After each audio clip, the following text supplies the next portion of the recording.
Hey YouTube, welcome back to another video. Today we're going to be going over Omega Nadja. I did do a small breakdown of her when the patch notes came out, and I talked a little bit about her then, and I said that she has the potential to be absolutely busted and absolutely super fun to use, and I definitely see a lot of good usage for her in upcoming content and World Boss and everything else, and that statement is still correct even now. Even after looking at her and looking at the kit, I'm even more excited about that, in my opinion. So, this is the breakdown part of it where I actually go in a little bit farther depth into the character, and I show you guys how I built the character so we can kind of see what we're cooking. As you can see, my stat pull is already kind of nuts. I got a little lucky, I won't lie. But before we do anything else, I want to talk about her skills. Obviously, I went over it in the last video. Her S1 gives her a priority boost by 20%, and a 50% chance reduces the target speed for one turn. The damage dealt is increased proportional to max health instead of attack. And then it's also her burst. So burst 1 basically guarantees that it is a speed reduction. At level 2, grants irregular infection to the enemy with the highest speed. If you're doing a boss, it always hits the 1. It ignores immunity and is irremovable. At level 3, increase the skill range to all, which basically hits everything but only does the irregular infection to the enemy with the highest speed. And cannon will reduce everything's speed by the speed reduction. And then also grants a barrier to all allies for 2 turns. Her S2 has a passive, reduces damage taken by heroes with barriers, so anything with a barrier, she basically makes it to where they don't take as much damage, reduces damage dealt by those inflicted with irregular infection, and has a 100% chance to counterattack when hit. So if they have irregular infection and they hit, she has a 100% chance to counterattack it as long as they have the infection. The second part of it, on her turn, attacking a target with irregular infection triggers an additional attack on all enemies. After the additional attack, reduces priority of the infected target by 50%. So nice way to reduce some priority if you want to. Again, the skill damage dealt increases proportional to max health instead of attack. So HP scaling. Her S3, End of Protoform, attacks all enemies with a 100% chance to grant taunted to the target for 1 turn, and when attacking a boss, deals fixed damage equal to 8% of the boss's max health. Be wary of any boss with a fixed damage cap. You will have to deal with that. Then grants a barrier to all heroes for 2 turns, and grants irregular infection to the fastest enemy for 2 turns. Ignores immunity, irremovable. This skill damage dealt increases proportional to max health instead of attack. A good way to get taunted on something, an irregular infection. At the start of the turn, the caster's enhancement effect durations are reduced by 1 turn, and debuff durations on all enemies are reduced by 1 turn.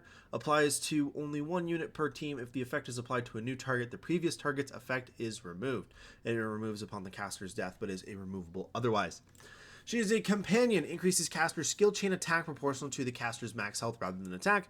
So HP scaling on that, and restores action point the caster and the next chain skill caster by 25. So you do not want to put her on the end, and you kind of put her wherever. Just you don't want to put her on the end. That's kind of it. And then as a dual attack, she has the ability to reduce the speed with her dual attacks. I want to talk about, not trust level, her Transcend stars. A 4-star at the start of the battle grants irregular infection for 1 turn with the enemy with the highest speed. Again, if you're fighting a boss, only is 1. Increases her effectiveness by 40. I'm not entirely sure what that really actually does for her, other than just makes her thing be unable to be resist. However, it ignores immunity and is irremovable, so I guess you can still resist it, I guess. At 5 stars, she grants action point by 50 on entry, increases ally resilience by 6%, and unlocks burst stage 3. And then at 6 stars, when irregular infection effect triggers, buff debuff durations are reduced by 2 turns, and increase allies damage against the target inflicted with irregular infection by 50%. So another way to just hit a boss really hard with her, and can kind of neuter it that way. Next, I want to talk about her exclusive equipment, Path of Endless Hunger. It reduces light damage taken by 20%. If you level it up all the way, it becomes 27%. Increases caster's effectiveness by 100%, so a nice double in her effectiveness. And then if you max it out to level 10, increases her health by 35%. So another way to just tap off her health. And I just threw HP gems in it because, again, you don't need attack gems. You just need HP gems. And then I gave her the Rogue Charm because I capped out her crit chance as much as I possibly can. Generates 10 chain points when an attack scores a critical hit. So anytime she attacks, because she has a 100% crit chance, should always be critting. And then increases damage dealt against targets inflicted with break. So if you break a target with her, she's going to do increased damage with that. And I just capped out with some crit chance and some crit damage, just trying to get a little extra oomph in there. Oh, and I also got lucky. I got an HP one, so that's really nice. So the stat totals are looking around, 2,400 for attack. Again, you don't really care about that, but you get 1,100 flat from a weapon most of the time. She's running 3,700 defense. I gave her a little bit of defense, 33,000 HP, good amount. I gave her 129 speed. I wanted her to have a little bit of speed just because I don't want her moving the slowest thing on the board.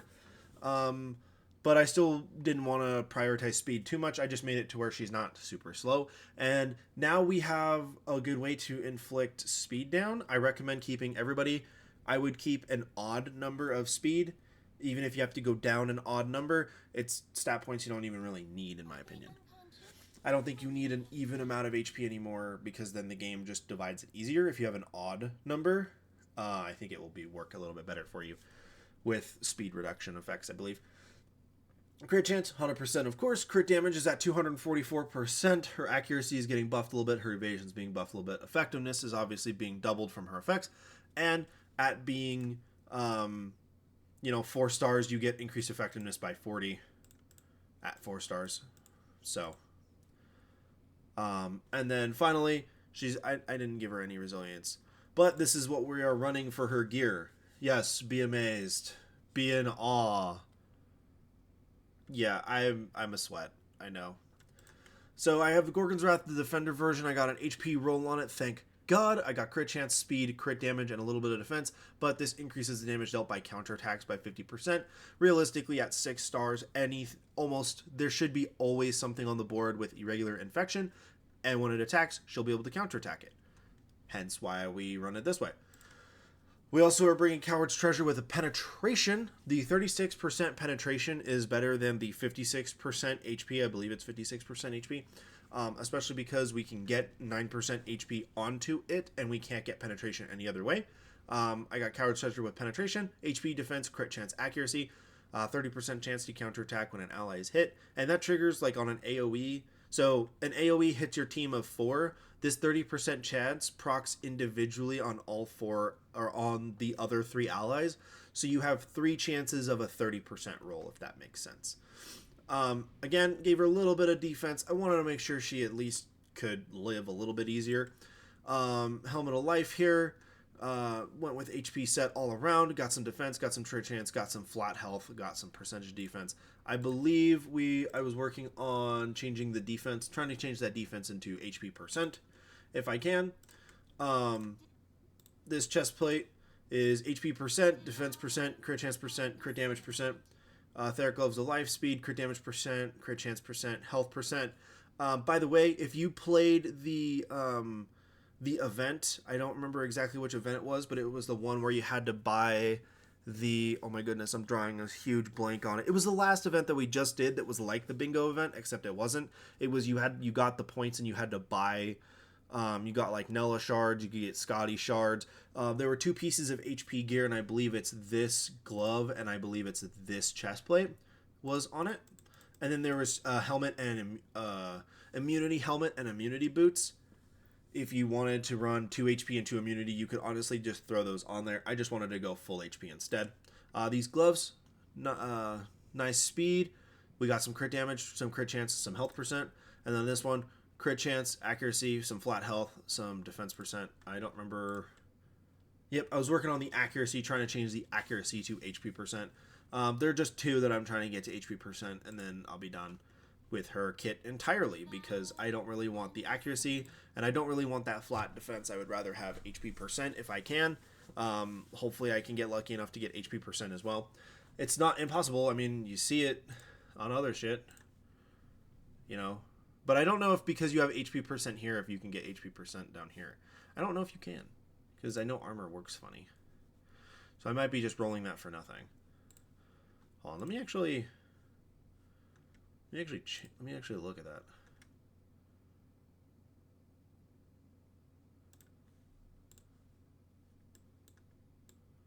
Yeah, you can get health. You can get HP percent. I think. Hold on. Let me load this up.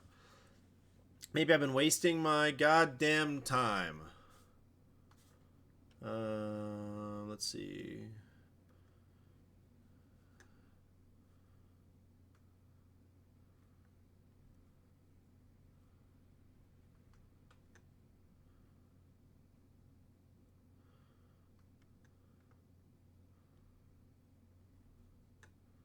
I don't know. I'm not really following.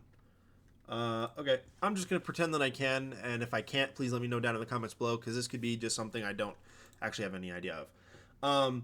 But the entire premise of this is that when she counterattacks, she's going to counterattack hard.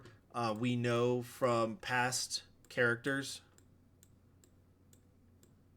right, Stella, that HP scaling characters tend to not hit very hard, but they can hit hard if you build them correctly. Right, Stella? Right? But then we have other HP scalers like Drac, who can hit pretty hard if you let her. And like Gnosis Nulla can hit really hard if you let her build the HP up pretty high. So it's just a matter of, you know, scaling it properly and doing the counterattack damage increase. Because she HP scales, I'm just trying to figure out anyway what can I give her the biggest stat buffs with a 50% counterattack increase with 36% pen. It works pretty well. I've seen a lot of other people run like 2 HP, 2 immunity, which I think is the standard for PvP. Just so that way you don't get immediately gimped by Gnosis Beth. Because Gnosis Beth is kind of a problem still. Omega Nadja does a very good job of helping with Gnosis Beth. However, Gnosis Beth still can be kind of a cringe lord. So it is kind of difficult to deal with still, even after Omega Nadja got added to the game. However, she has helped make Gnosis Beth much, much, much more manageable and has made it a lot easier to deal with. Yeah, I think that's actually it. I have a couple videos planned to cover Omega Nadja, and I think that's kind of the extent of this video.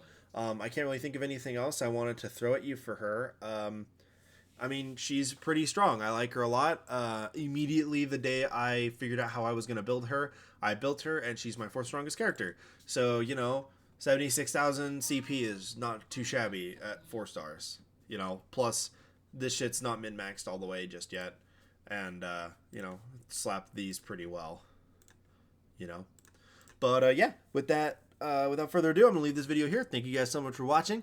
If you liked it, please leave a like. Maybe give me a comment. Let me know how you're building your Nadja. That'd be really cool. I'd love to experiment with some other builds. Maybe see if anybody else has a really cool idea. And with that, I'm going to leave this video here. Thank you guys so much for watching. I'll see you in the next one. Peace.